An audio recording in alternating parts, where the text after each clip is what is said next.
Department of Performance Studies and the Department of African American Studies, who are jointly co-hosting tonight's lecture. And I'll get to the business of introducing our speaker and get going with the talk. Dr. Fumi Okiji is the Black Arts Postdoctoral Fellow here at Northwestern University. Her research examines Black expression in its exploration of ways to understand it and inadequacies of modern and contemporary life. Her book, Jazz as Critique, Adorno and Black Expression Revisited, forthcoming from Stanford University Press this summer, shows how jazz as expression of life incessantly calls into question the world's integrity, provides social critique, and models an alternative mode of sociality. Her current research focuses on divinatory practices and chance events of Yoruba theology and aesthetics, and jazz practice in response to the appropriation of the notion of divination by neoliberalist ideology, and towards an appreciation and harnessing of the uncertainty inherent in artistic expressive records and archives. Dr. Okiji's work brings into conversation Ifa, Yoruba oral texts and music, and jazz, and in so doing wrestles with and attempts to hold open the contradictions of middle passage rupture. Dr. Okiji is also a music practitioner. She's currently engaged in practice-based research projects that theorize and experiment with vandalism and breakage of records as ways to alternative epistemological frameworks. The title of her talk today is Listening to Saidiya, Hartman's Deep Song. So please help me welcome.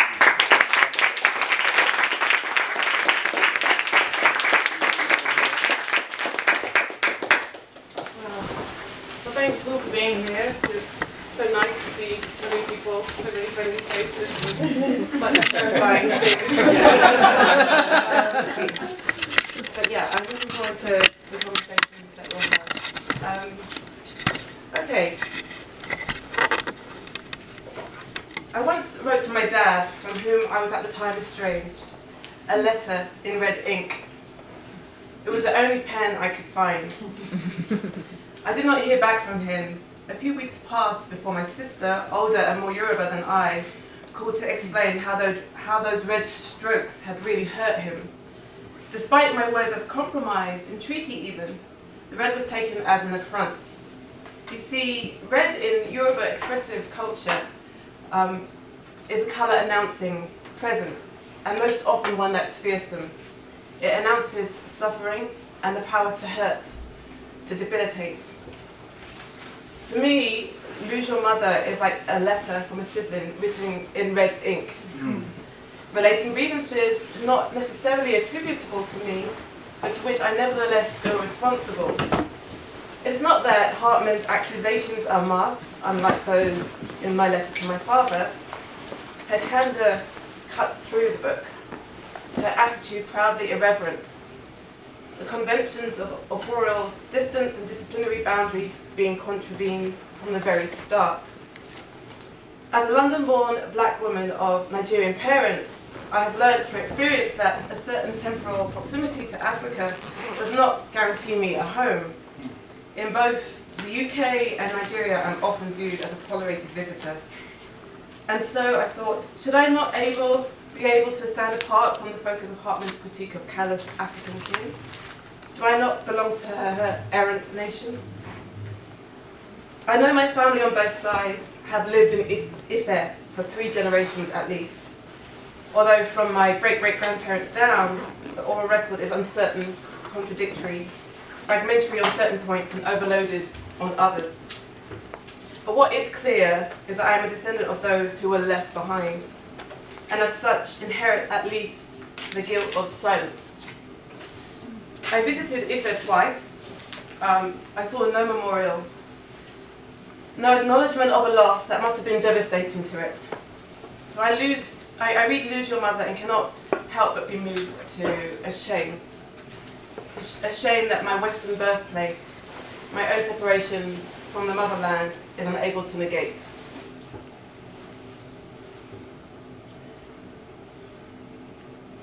So on my way to address Hartman's letter, I wish to push past the shallow employment of the figure of the mother in our conversation on wounded kinship and conversations on the breach caused by the transatlantic slave trade more particularly.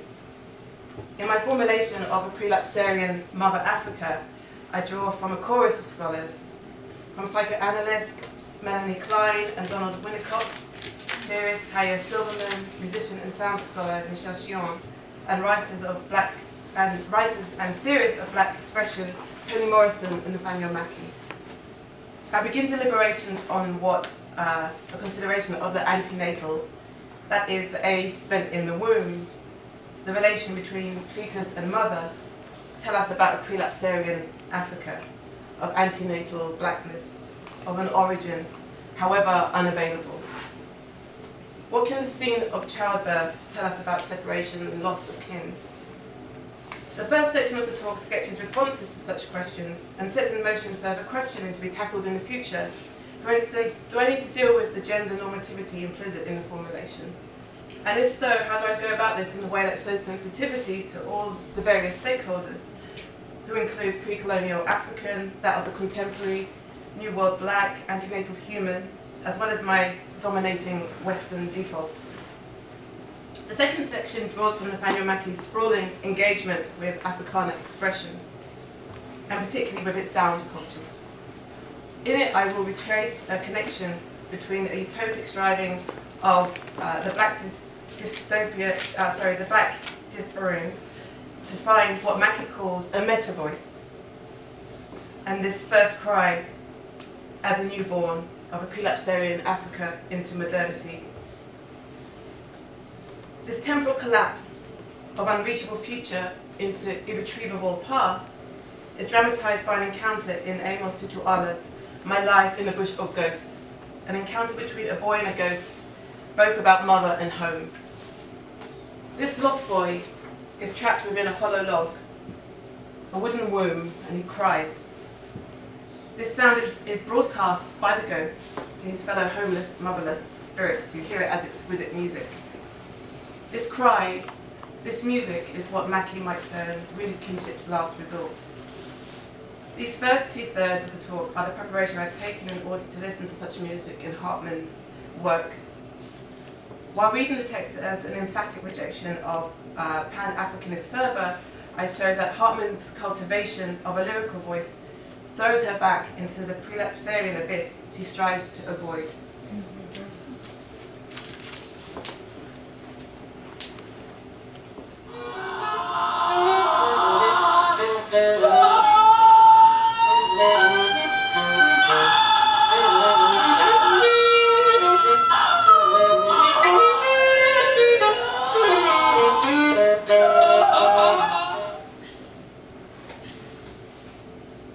Mourning mother. The newborn's cry may be the sincerest utterance a human being will make. William Watkins tells us that the first cry is the first literary expression of loss. And while this gets close to the truth, it missed the mark in its appeal to literariness. A cry is pre- and extra-linguistic expression. In its indescribable precision, it speaks of a lack. The first cry tells of a severance that we spend much of our psychic lives in response to. While the detachment is a process that begins before birth and continues through the perinatal, through infanthood, childhood and beyond, that newborn cry is a singular moment that speaks on behalf of this protracted and never to be complete process. The physical birth is emblematic. The first cry heralds the formation of a subject and a separation from its first home.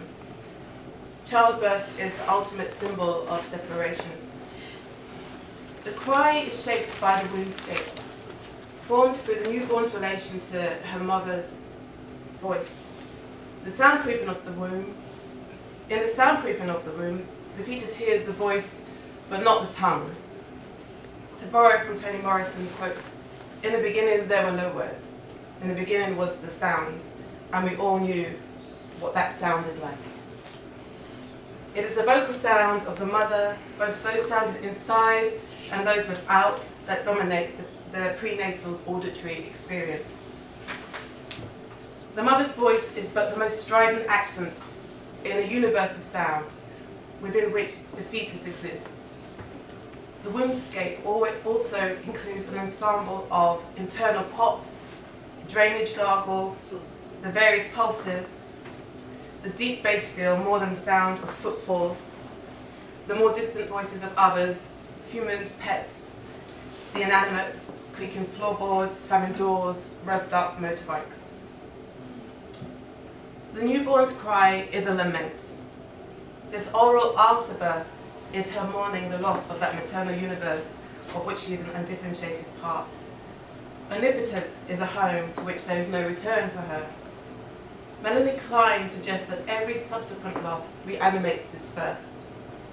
And while it is cannibalism, Derrida tells us, or the wanting to ingest the lost love that characterizes mourning, it may be the desire to return to a complete identification that the antenatal offers, which drives it. The loss of a loved one forces us to confront our own mortality, but our mourning them also puts us face to face with the violence of separation which birth is and represents for. Every subsequent separation from or loss of maternal love or of others we have loved takes us back to the violent breach of togetherness. Whether we locate this inaugural at birth, at the withdrawal of the breast, or with the disavowal of the mother within the family romance. Klein tells us that the, quote, inner world, the one which the mourning individual has built up from his earliest days onwards in his fantasy, is destroyed when an actual loss occurs. The rebuilding of this internal world characterizes the successful work of mourning, end quote. It is this rebuilding that drives the dislocated Africans call back to the motherland. The prelapsarian Africa introduced the antenatal child to her world, her body, her voice, her rhythms, footfall, heartbeat and breath, as well as an array of supporting sonic materials. Within a dominant Western consciousness, this illusion of the motherland is a madness of sorts. To borrow from Winnicott, it puts, quote, too powerful a claim of the credulity of others, end quote. In psychoanalytical discourse, failure of such reality testing tends to lie with the individual rather than with society.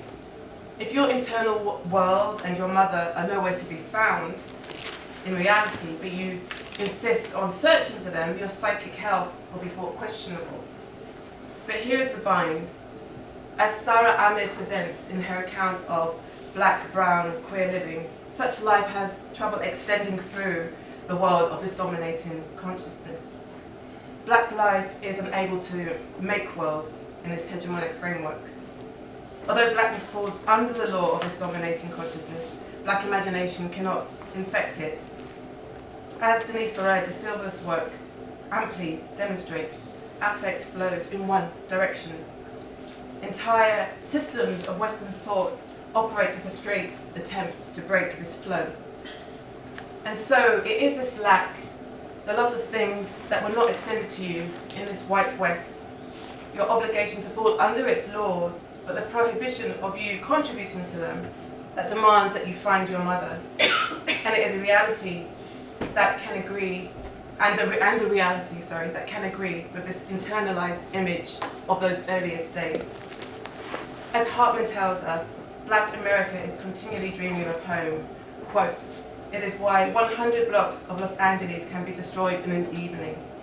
We stay there, but we don't live there, end quote. She goes on, there's a perilous condition of existing in a world in which you have no investments. It is being of a house, but having no stake in it, end quote. And so this black tenant is ever thrown into an abyss of an unavailable motherland. And its song that Hartman sings, despite herself, is that this failed mourning fuels must be heard as, quote, a critique of the West's concept of reality, end quote.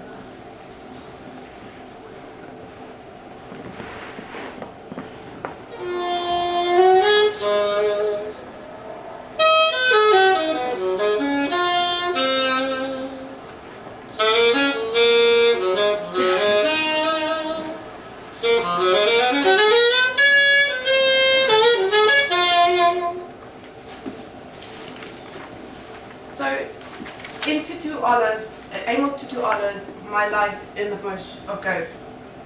A homeless ghost wanders from town to town, marvelling audiences with his lamenting log. Although the congregations of homeless ghosts are unaware, this lofty music that hails from the inanimate object is in fact the cries of a little boy trapped along with a nervous snake within a hollowed out dead trunk. The boy who had fled an invasion of his village had been wandering the forest in search of signs to lead him back to his mother.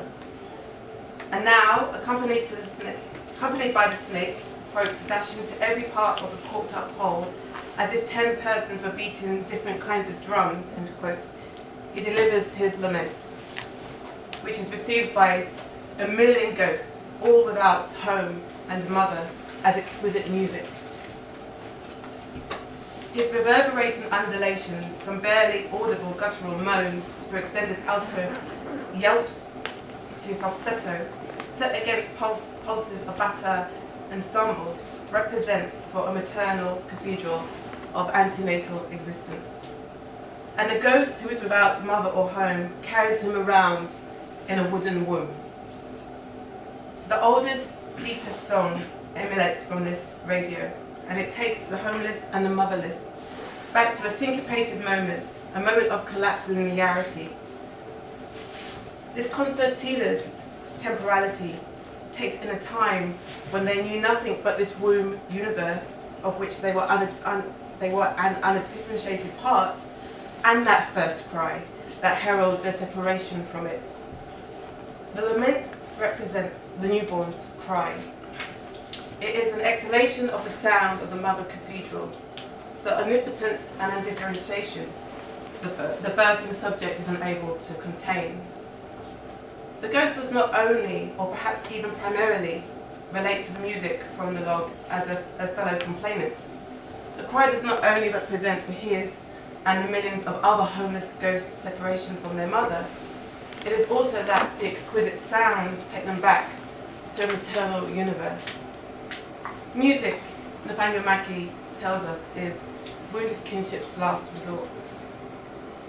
And while there's a recognition in agreement with the Kleinian formulation I've just presented, there is to a certain extent, and in absolutely profound sense, all kinship is wounded. However, Mackey's poetry and criticism impresses on us the significance this dictum holds for New World black folk. The cry for the lost mother, which would also be understood as a rally against the singularity of the symbolic order, is a sound that has resounded throughout black space and time. Mackey writes that the, quote, quintessential source of music is the orphan's ordeal, an orphan being anyone denied kinship, social sustenance, anyone who suffers, to use Orlando Patterson's phrase, social death. This song is both a complaint and a consolation, dialectically tied to that ordeal, end quote. And so we could say that that first cry is also wounded kinship's last resort. Hartman's Deep song.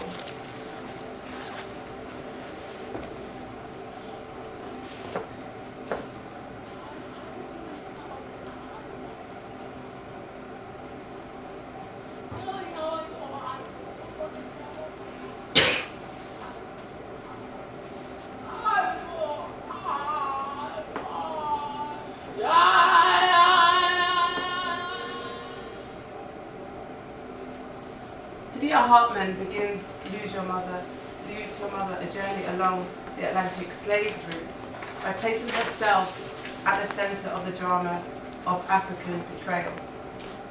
This admittance of personal interest allows us access to an almost too intimate internal struggle between the American academic and the black wounded king.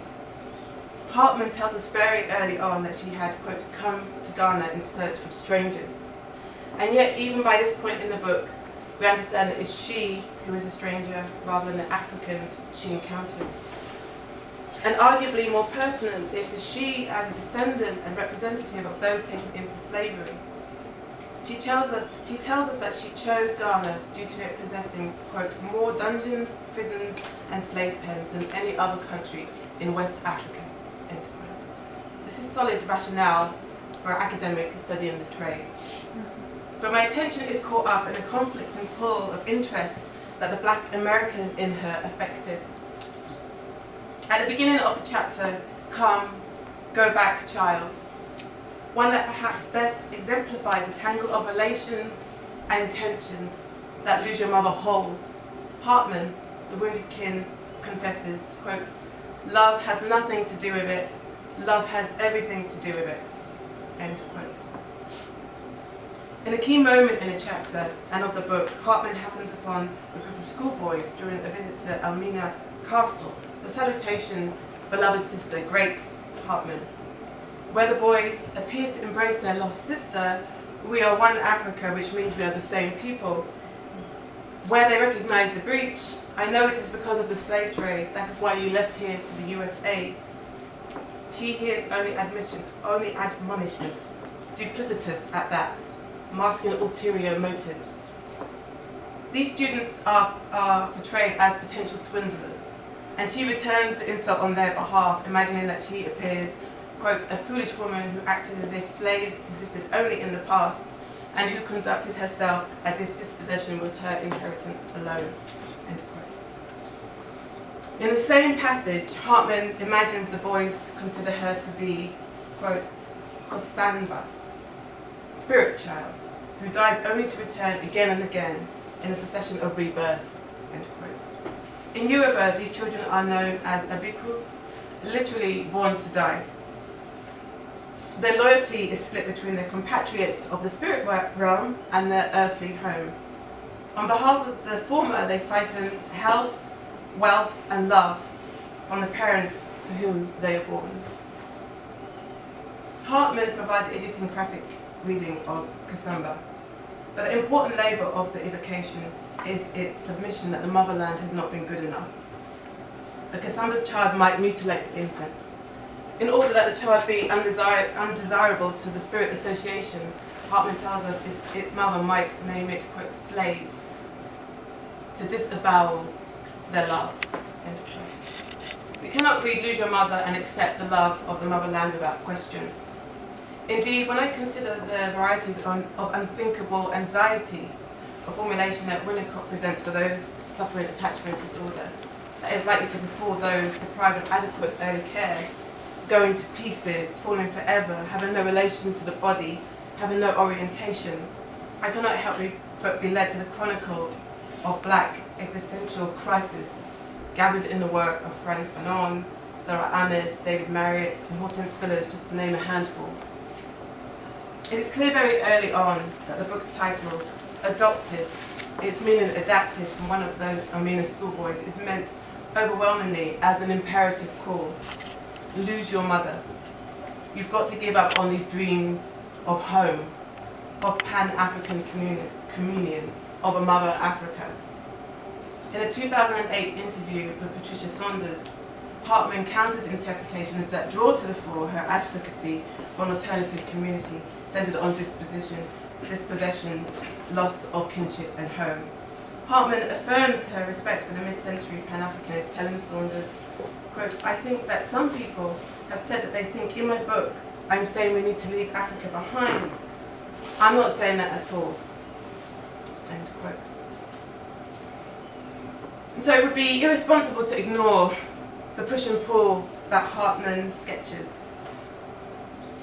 The last few paragraphs of the aptly titled chapter on which I'm focused, Go, Come Back, Child, plays out this conflict so well. And as I'm keen to show you, the book portrays an irresistible longing to glimpse a black origin. This drives the book's narrative and has not been good enough. Unlike a significant strand of African American literature and criticism, Hartman's concern is not with the pursuit of the return to the Holden environment of a prehistoric universe. While the book might contain demands for reparations for the loss, the fact that the Ghana she encounters refuses to oblige merely fuels the book's driving concern. her loyalty belongs to a tribe founded at sea. Her commitment to the recovery of, quote, commoners, the unwilling and coerced migrants who created a new culture in a hostile world of the Americas and who fashioned themselves again, making possibility out of dispossession, end quote. In critical response to the Pan-Africanist footprints that Hartman to a certain extent retraces, her project is a mission of reclamation, not of land or heritage, but of bodies. The book is a rationale and a manifesto for gathering a tribe of orphans by way of an utterly compelling, experimental, hybrid form. Of course, as Hartman notes, this is a story that cannot be told in any satisfactory way. Although her formal innovations should be considered alongside those of other recent literary landmarks, including M. Norbert Phillips' Zong, offers us a way to understand this opacity and the significance of this opacity to the narrative of voices silenced by the violence of the Middle Passage. The reconstructions through fictionalized historical accounts based on threadbare archival material, her critical fabulation, unabashedly normative, the de-romanticizing of her personal history that interestingly fails to shed the aura of myth, present a deconstruction of academic labor, of knowledge production, a vandalism of the scholarly record. The story cannot be told, but if it must be, autobiography, historiography, and travelogue must suffer. And this trouble in the polyvocality, the worrying of these multiple voices by Hartman's personal investment is what interests me here. In a book that employs a number of methods and frames to move against the grain of the archive, to speak from within the opacity of a black past and the opacity of black stories, Hartman's break into song should perhaps not be surprising. Her scholarly voice is necessarily troubled by her personal investments, her personal interest in disinvestments. Historical analysis nor travelogue provide the tools to fully represent the chronicle of Hartman's witness. She tells us, quote, we may have forgotten our country, but we haven't forgotten our dispossession. It's why we never tire of dreaming of a place that we can call home, a place better than here, wherever here might be, end quote. To me, these words burst from the sentences in which they are enclosed. The capitals and the periods trick the eye into counting them as prose. This is verse for a vocal chorus that Lose Your Mother heralds and recruits.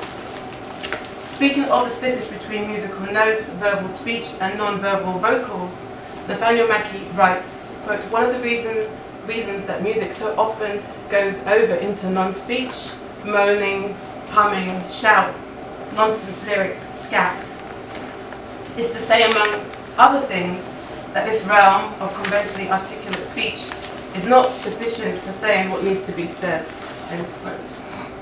Likewise, when the conventions and tools of the disciplines that Hartman traverses are insufficient to her mission, her voice slips into song.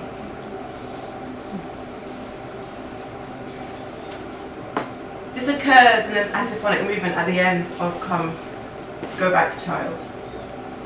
Hartman tells us, quote, return is what you hold on to after you've been taken from your country or when you realize that there is no future in the new world. The myth of the mother, the promise of return, is all that remains in the wake of slavery. But when does one decide to stop looking to the past and instead conceive of a new order? Return is as much about the world to which you no longer belong as it is about the one in which you have yet to make home.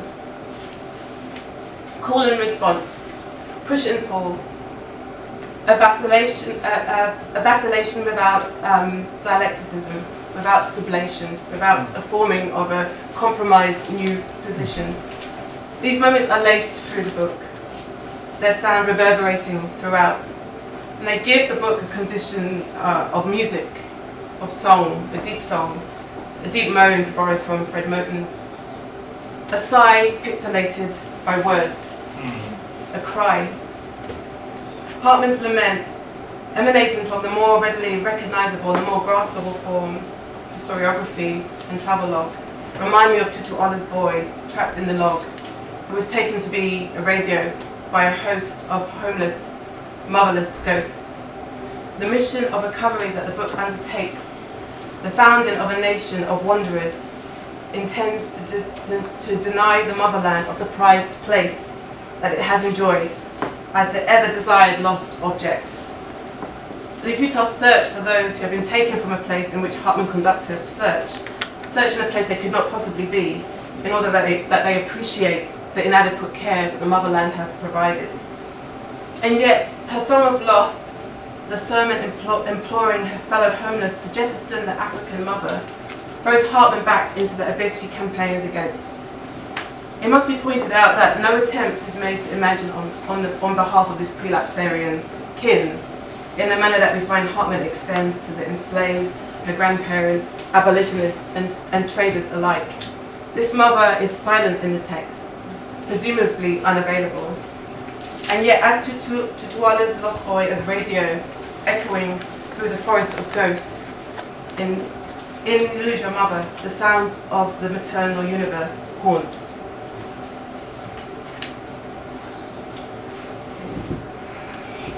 Hustling to survive so that others may strive to be something more than me! I'm the beginning of the female hustling spirit.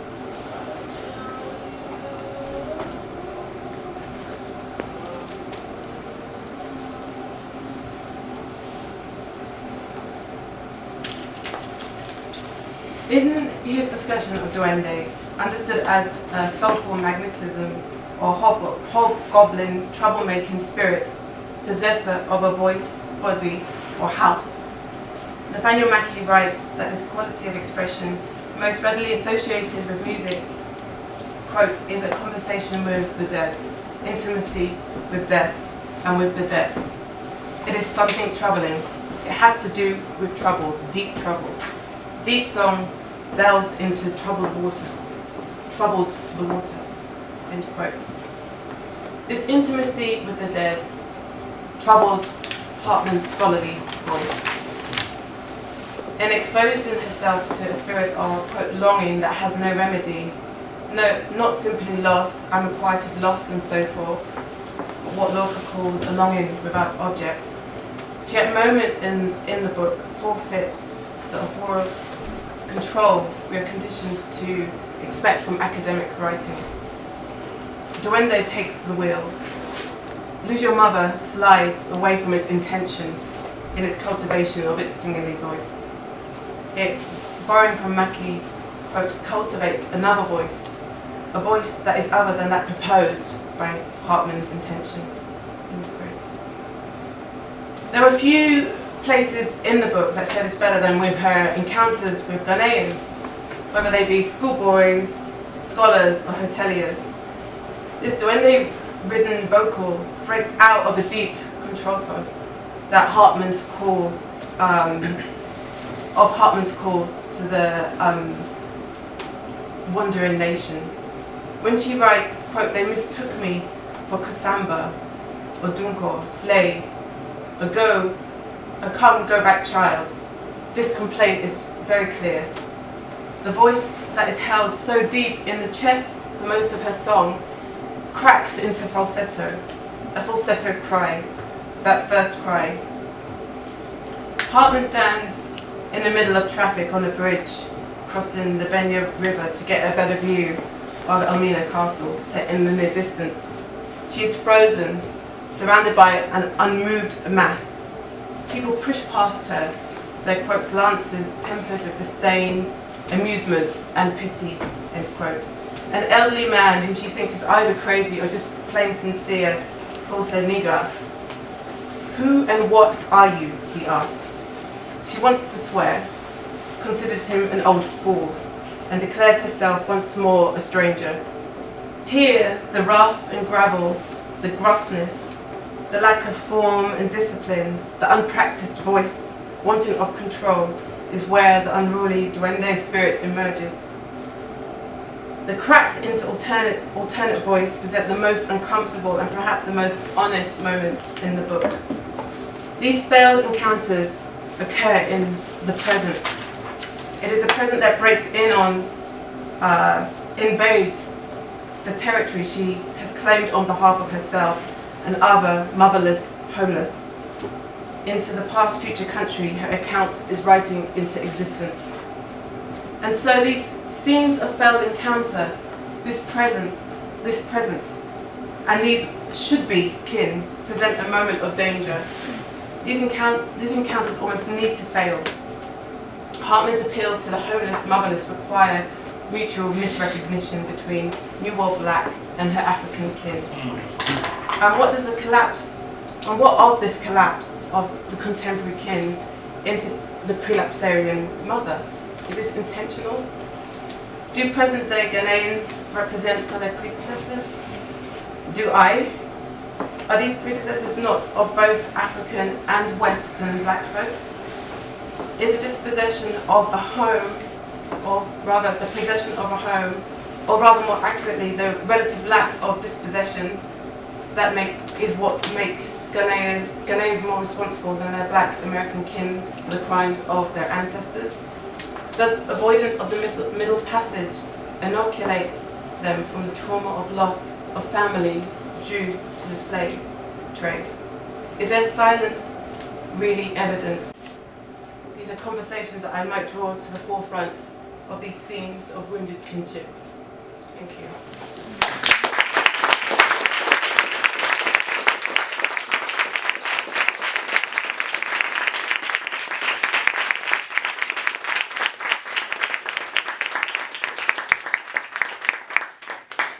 So we have a good amount of time for questions, so please join in.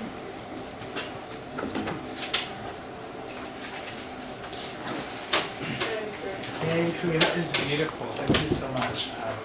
Position eliminating engagement with Hartman's text. And I think one of the things I'm thinking about in terms of how you're framing it psychoanalytically is that so often when I think of mourning, I also think of melancholia as the kind of other counterpoint that kind of goes with it as this psychic state where one really can't get over a certain kind of loss. And it seems that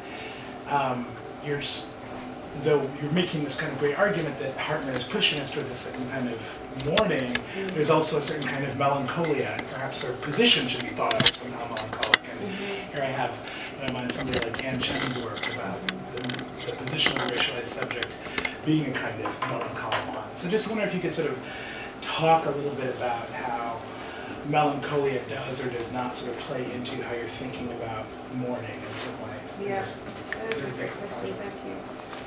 Yeah, I think it definitely feeds in, and I think that's the position that I think Hartman proceeds from, this idea that there are these sort of incessant calls back, you know. And I think what I'm trying to do is trying to understand why that might be. So I think one of the things earlier on in the paper that I try and address is the fact that we just can't get, we can't get back there. You know, we can't get back to this lost object. And also, coupled with that, because the world in which Western folk exist is not of their image or does not have traces of this mother, which would be necessary for successful mourning work. That they are constantly thrown back into this, trying to, find this internalized, lost mother, this image which, obviously we can't define in any sort of accurate way, but maybe it's just a feeling, So I think you're right. I think that it's very key to what I'm talking about, and I think your sort of question sort of answers itself in a way. I think that Hartman is trying to move towards some sort of closure. Whether that sort of bears out in terms of the theory that I'm employing, I haven't thought that hard about. I'm not sure if it would work just by saying, okay, so we're just not going to do that anymore. You know, I'm not, you know, I'm not sure about that, but I think that's definitely something to work into sort of a longer version of this paper. So yes, thank you. Thanks for your talk. My question perhaps is a little bit more, it jumps off of the quote you had that more than 100 blocks in Los Angeles can burn, and you know, so it's much more in the contemporary, much more in the kind of everyday, and it's about, I guess, on a big level, you know, do you agree with Hartman's sense, or do you think it's too totalizing that kind of the entirety of Black existence is about this longing for the mother, or the need to lose the mother?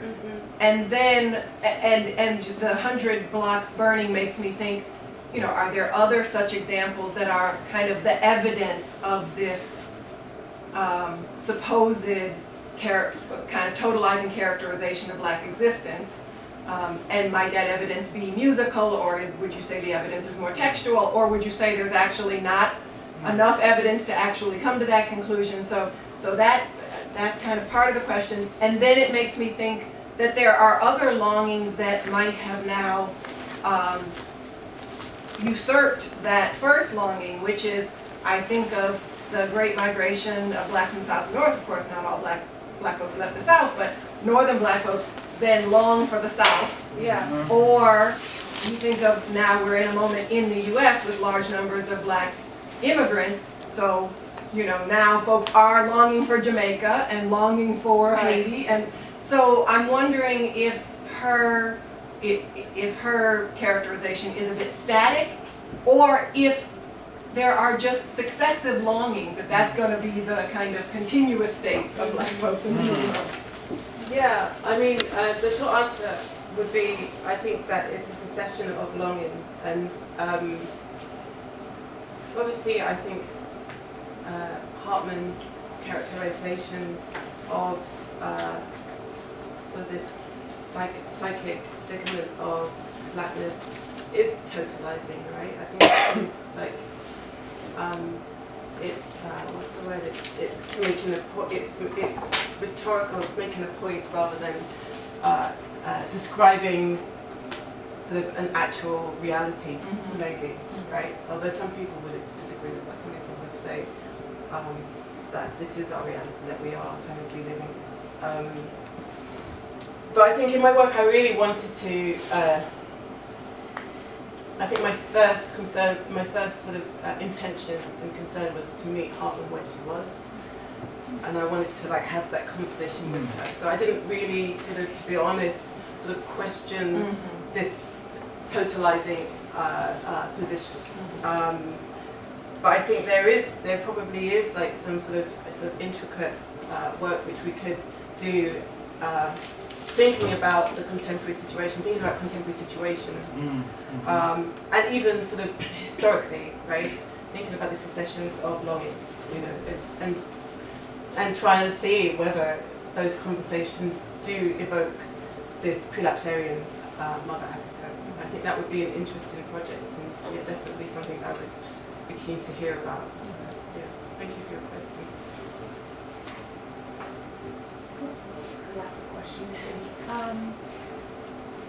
I didn't know quite what to do with this book.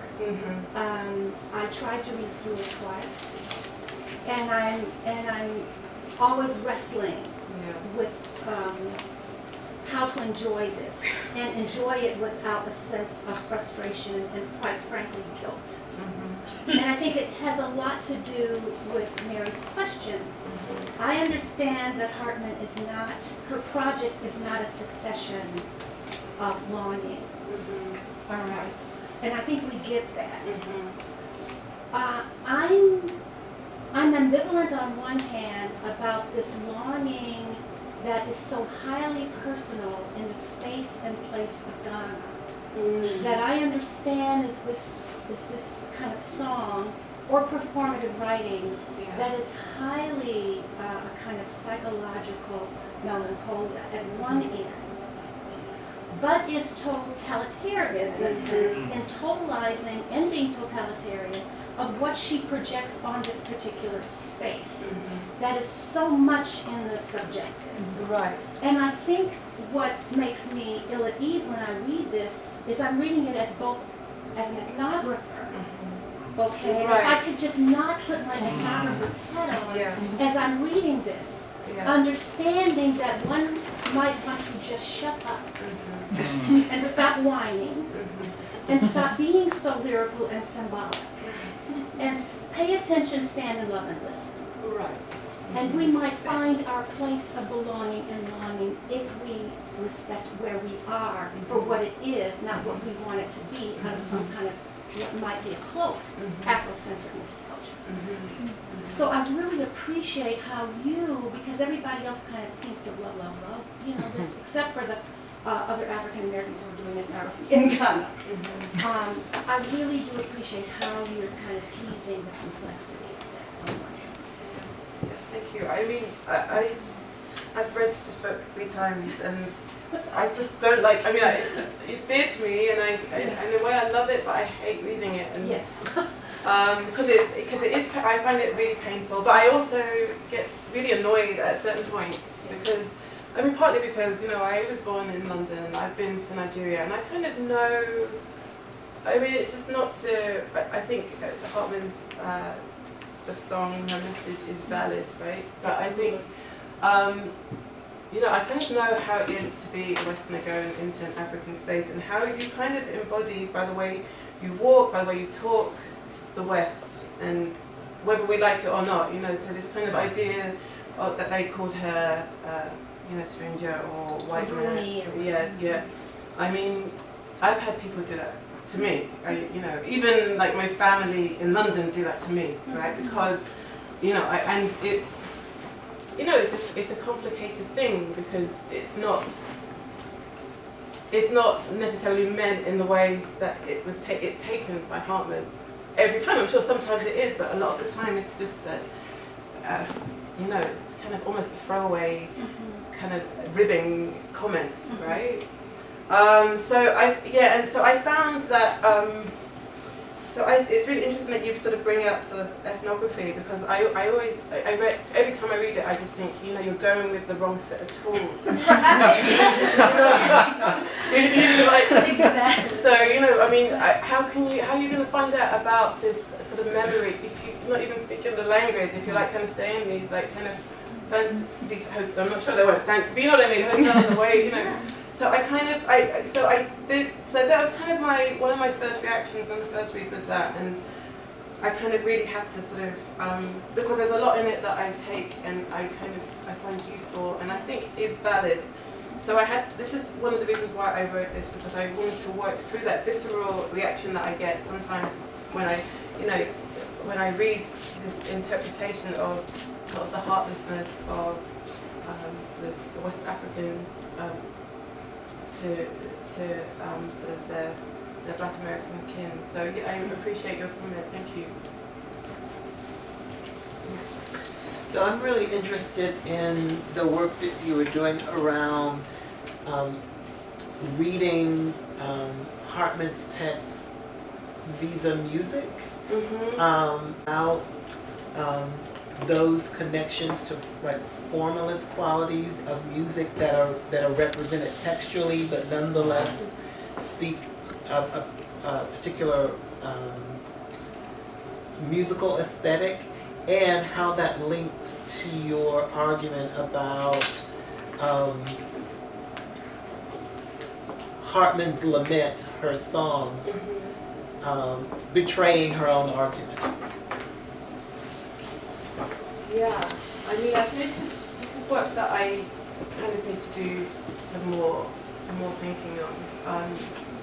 This is like kind of this part about sort of thinking about this blues being a contralto and sort of being held so, you know, deep in this, and then these kind of encounters with Ghanaians sort of bringing out this kind of like a break in the voice, you know, like a crack in the voice when it's like you just can't hold the, you know, I'm talking about, you know, lack of support is, you know, a sort of the untrained voice. So this is stuff that kind of really helped me finish this piece and sort of find a way to sort of,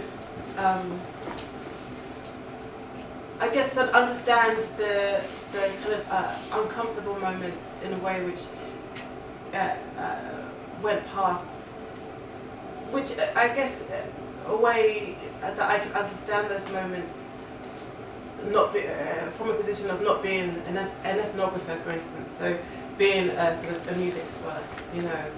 I think this is like, you know, and sort of when I sort of kind of could hear it, and when I started thinking about it and writing about it, I was just like really sort of taken by, it was like a, oh yeah, a moment, you know, this is kind of what's happening in this text, and it kind of really sort of explains in a way, I guess, I think it explains that sort of the sort of reception of it. I think, you know, this idea of sort of the chorus and the words sometimes just seeming like they're a blues, and it's sort of being, you know, really addressed to a very particular audience, very particular sort of calling out. It kind of really sort of made me understand, I think, more of what she was, what maybe she didn't, maybe it's intentional, but what the text does and sort of its significance in sort of Black America.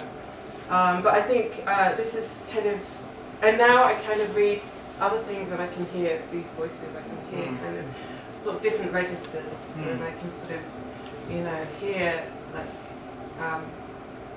sort of when other voices are being brought in, and when it's like these solo runs, you know. So I think this is kind of what I really want to sort of focus on in this like, next stage. Cool. I just want to kind of follow up on Patrick's question. Yeah. Because I don't know the book. But are there any moments of her?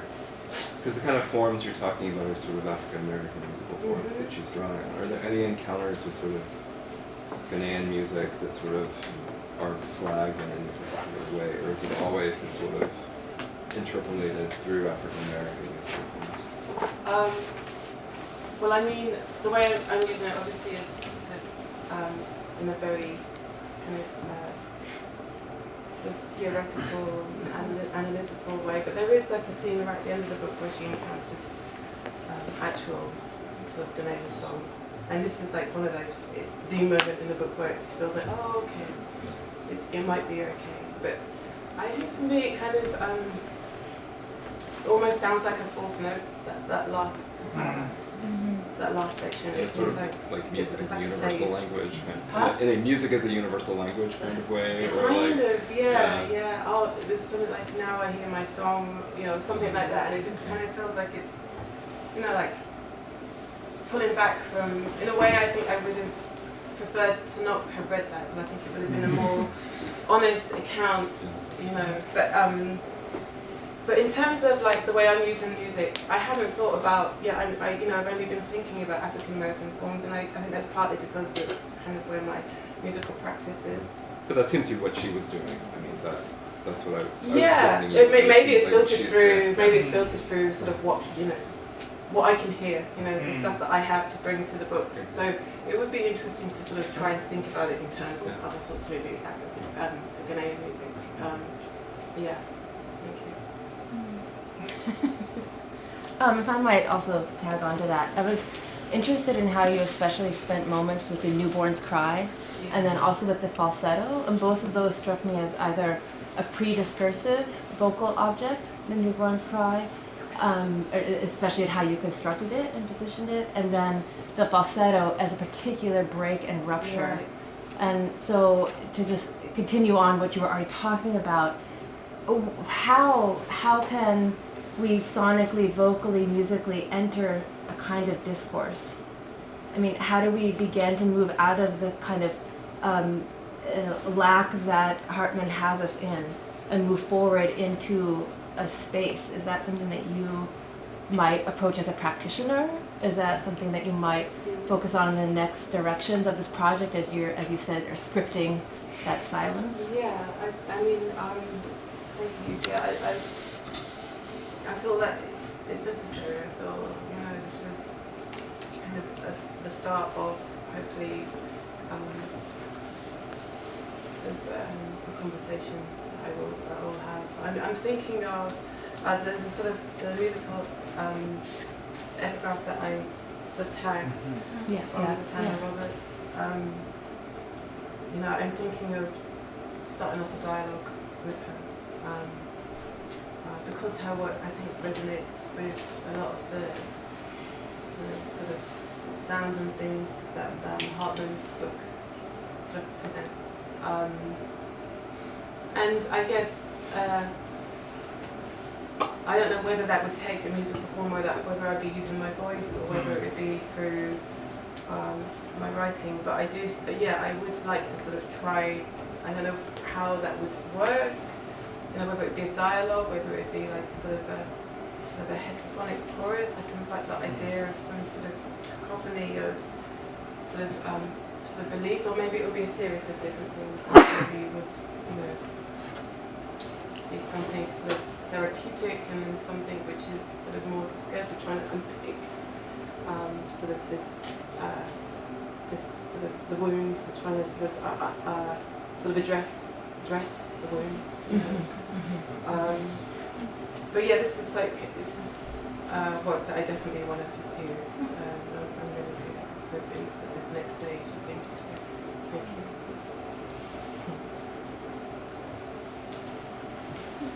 Hi, that was beautiful, Freeman. Thank you. It's really, really gorgeous.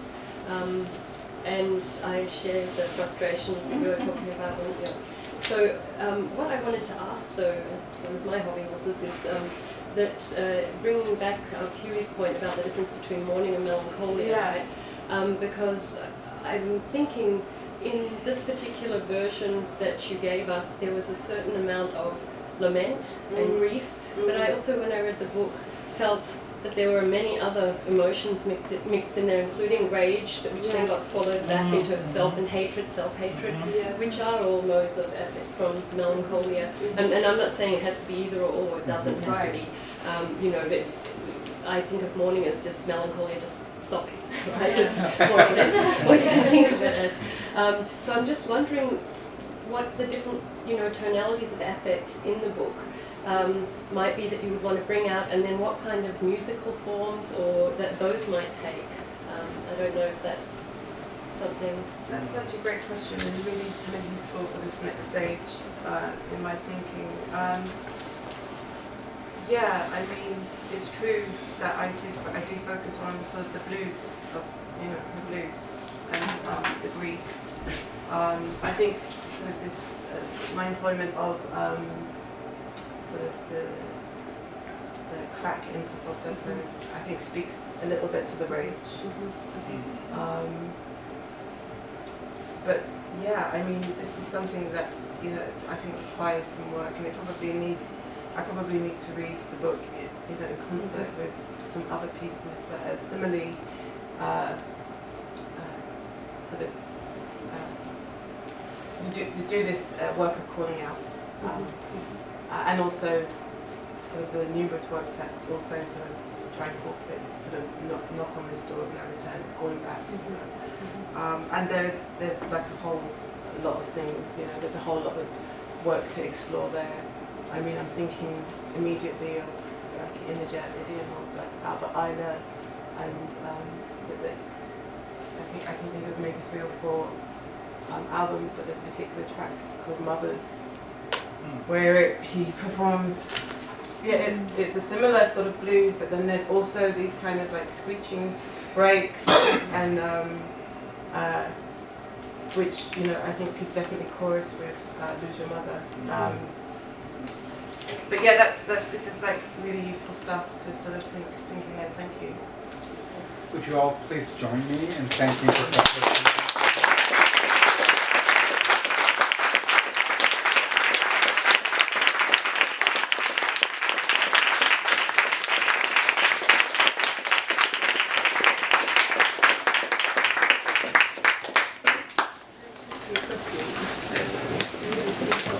Thank you.